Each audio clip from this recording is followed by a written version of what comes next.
channel. My name is Carly Stevens. I'm the author of the young adult fantasy Firian Rising, and this is English Nerd. So today's installment of the What Unusual Things Taught Me About Writing, I wanted to talk about Titanic, because I actually just saw it for the first time this weekend. I know, everyone I know saw it about 1,000,000 times in theaters when they were 13, but I was not one of those people. In fact, I'm not a disaster movie person in general, but it's one of my roommate's favorite movies, so we watched it, and I thought it was an appropriate topic for a video since the Academy Awards were just yesterday, and Titanic has won more Academy Awards than most other movies, with the exception of things like Return of the King, but I have way too many thoughts on Return of the King to narrow down just a few lessons, at least right now. So there are 3 major things that Titanic taught me about writing. It was a really well done movie. It was really stressful because of all the ship sinking and everything, but very well put together. So here are the things that I learned about writing from that movie. First of all, it really reinforced the idea that the end is built into the beginning. In a well-constructed story, it's not that you have to give away the end. At the beginning of Titanic, people are in this submersible going through the wreck of the Titanic under the water. So what I mean is not that you have to do that you have to give away what the ending is, that the ship is going to sink, but instead you need to introduce the problem or the lie that has to be overcome by the end, so that when you get to the end, everything harkens back to the beginning and you see that this is how the story ought to go. This is the problem that needed to be resolved from the very beginning.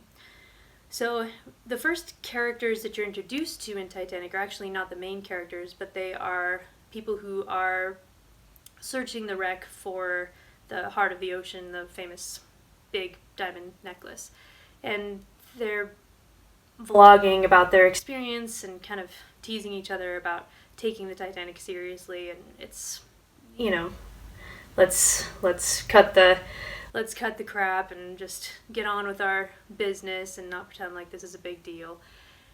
So even the minor characters are set up to have this sort of lie that the Titanic was not actually that much of a human tragedy. They don't need to take it seriously. So by the end, when they do take it seriously, when they learn, then everything feels like it's wrapped up. Rose, of course, is even much more important in this way. At the beginning of the story, she feels utterly trapped with her fiancé and social conventions, and she feels like she can't escape. There's no choice for her. There's no freedom for her. And so she is going to jump off the back of the ship and kill herself until Jack comes and kind of talks her, well, literally talks her off the edge and then pulls her back. So we have the lies that she's believing that need to be overcome, and by the end we see that she tells Jack, "I'll never let go," and it's not just that she's never going to let go of him, it's that she's not going to let go and end her life. She's going to have hope even when the situation looks even more hopeless than it did at the beginning. So I will link below a really good video about this idea. The end is in the beginning. One of my writer friends shared it with me, and I thought it was very, very well done.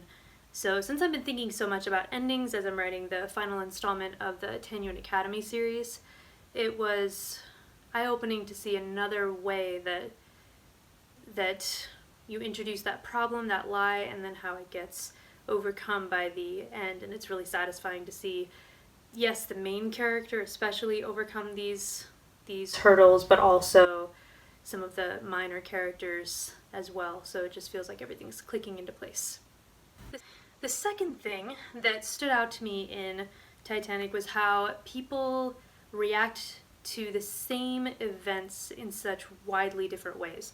It would have been easy to stage the sinking as everybody rushing over to get on the lifeboats, and a lot of people do, but that's not the only reaction that people have.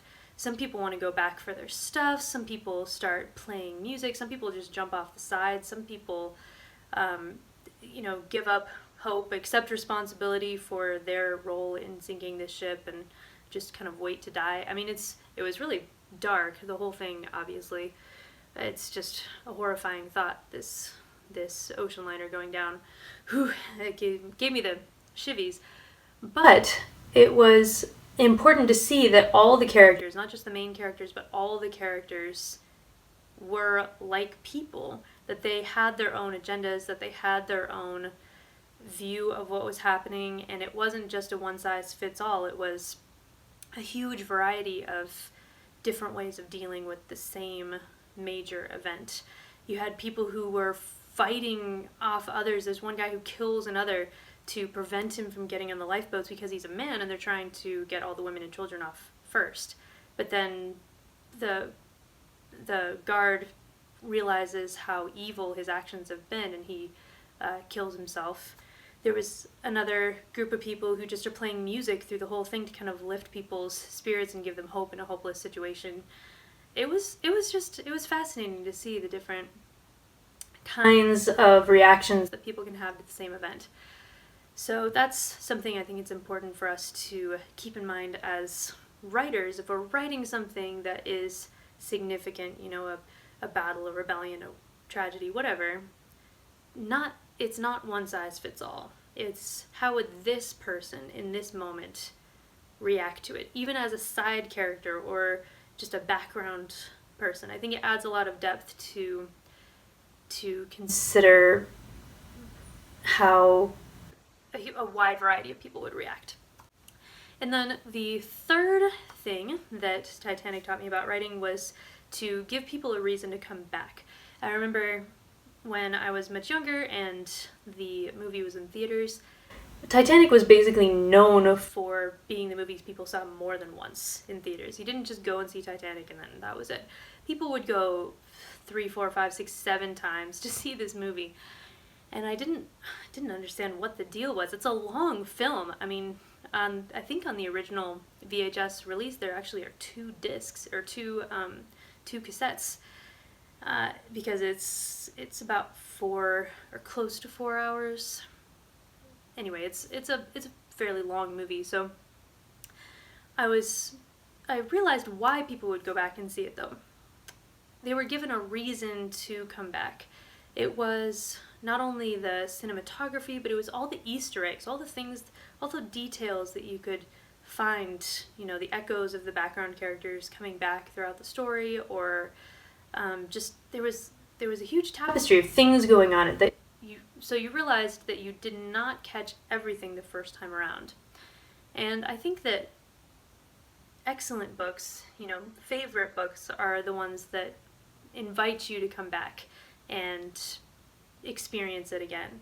So instead of cinematography, of course, writers have words. So is the language really beautiful and fresh and not like something else out there? Are there pieces of foreshadowing in book 1 that are going to pay off in book 3 that will make rereading the series even richer than the first time around? So putting those details and those things embedded into your work, I think, gives it much more richness and rereadability. And I mean, I know that books that are like that have greater fan bases and more loyal fans than books that might be really fun but are kind of disposable, use once and throw away. Like, yeah, if I know a lot of you have probably already seen the What Hallmark movies taught me about writing. There's nothing wrong with writing something fluffy and fun that people can just tear through, but Hallmark movies don't have that rewatchability. They're delightful one time and then there's really nothing more that you missed. But great books, either in the classic sense or just in the, this is my absolute favorite kind of sense, I think have that rereadability. Oh my gosh, try saying that 5 times fast. Much like the very best movies have that rewatchability, and you see more each time that you go back. So that is it for today. Make sure to like this video if you like it. Subscribe if you have not done so already for some English nerdy goodness, and I will see you next Monday. Bye.